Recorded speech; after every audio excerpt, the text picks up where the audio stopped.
I'm going to try out some new shit and whatever, and then we'll end with some stuff that I know gets a laugh, just so that you guys, just to stretch your pussies out a little bit. You know what I'm saying? Just to get you ready, just to get you a little wet for the pounding that's about to come, okay? All right? So, I like to challenge myself every year for my birthday.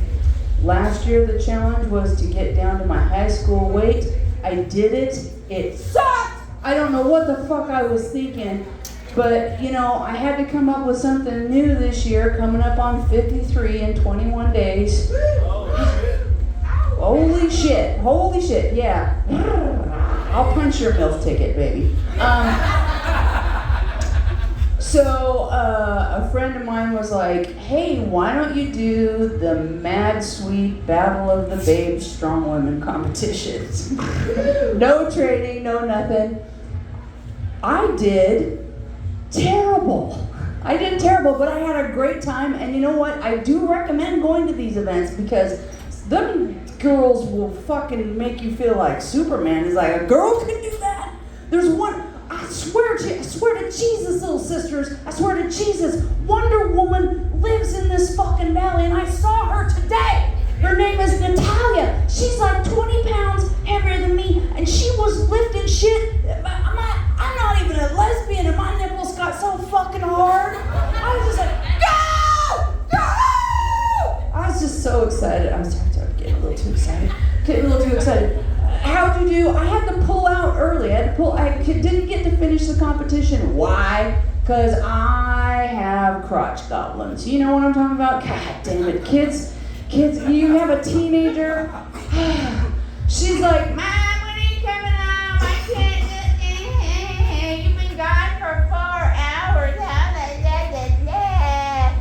Fucking little ungrateful bitch. I had to go home. And then it's hot. It was hot all day. I'm a good redneck girl. I knew that there was a case of Shasta Cola waiting for me. I love me some Shasta Cola. I love it. You've been in the trailer park if you love you some Shasta Cola. So I get there. I leave early because she needs me. And she's just laying on the couch like a fucking homeless cat. And I go to the refrigerator and I see the box, Shasta Cola. And I stick my arm in and the fucking box is empty. Bitch, drink it all and left the empty box in my goddamn refrigerator after she had me. She's lucky she's still alive. I'm just gonna say that right now. She's lucky she is still alive. Oh, they talk about labor and delivery like it's terrible. No, that's the easy part of having kids. But it's still a goddamn trial. I remember with my first one, the biggest problem is that they take you, labor delivery department, everybody there is happy and you're having a shit day. You're gonna meet your kid, but you're having a shit day. And I was in the middle of the contraction and the doctor wanted to check my dilation. Putting your fingers in my pussy at this moment is not a good idea. That's like walking up to a bear trap and going, well, I wonder what's gonna happen. So, but he does it anyways, and he looks at me with this bright fake look in his eyes and he goes, I feel hair. And I said, no shit, look where your hand is. You're a fucking doctor? He was talking about the top of the baby's head. Not my Kuchinami. So, I hear a lot of these twee white bitches say dumb shit, and my favorite dumb shit is when they say, I'm trying to get good karma. Look it up. There's no fucking thing as good karma. Karma is always bad. And you know how you know factually, without listening to me, you know how you know karma is always bad? Because there's always one at a strip club. Coming up on stage 2, karma! Timberwell. I had that job briefly.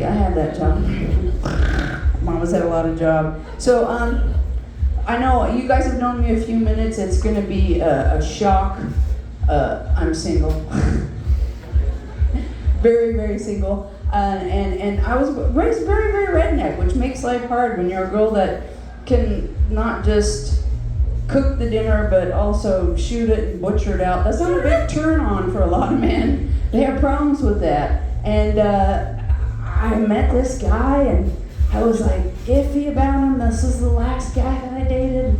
We went out on a couple dinner dates, and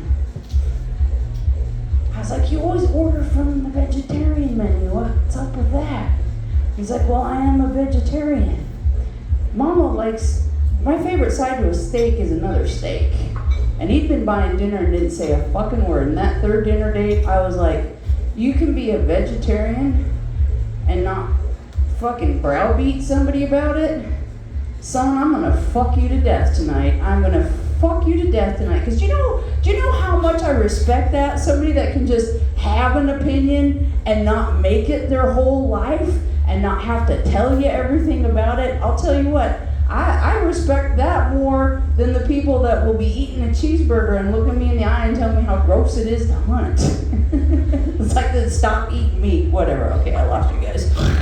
I got sunburn and my brains aren't working.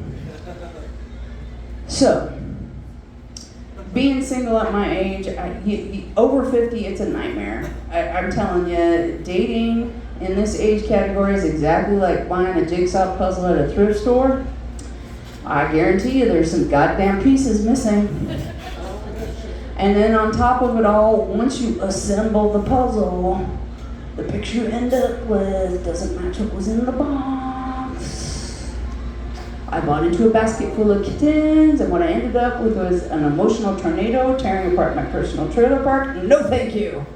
But then on top of it all, men in my age group were raised on those 80s rom-coms. Y'all familiar with those 80s rom-coms? Man, these were... For some reason in the 80s, girl says no, this means the boy should try harder, was cute. Why was this cute? 2024, it's very rape adjacent, okay? Can we be honest? And I was dealing with one of these guys that was not taking no for an answer, and he knows I'm a nerd, and he's like, I'll tell you what, Tony, here's what I propose. You pick the game, and if you win, I leave you alone. But if I win, we fuck. Oh, Jesus. Yeah, I'm a nerd, but I'm also a native Idahoan, so I only had to think about 4 seconds before I answered Russian roulette! Because either way, I win. If you take the bullet, you're dead, and I don't have to listen to this happy horseshit anymore. And well, son, if I take the bullet, you're stuck pumping away at my slowly cooling corpse.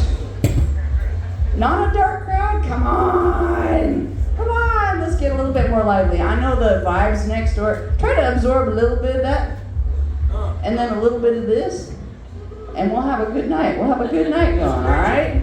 Next up, he will be the tallest one you see tonight. I love him to death. Let's give it up for Matt Nancy!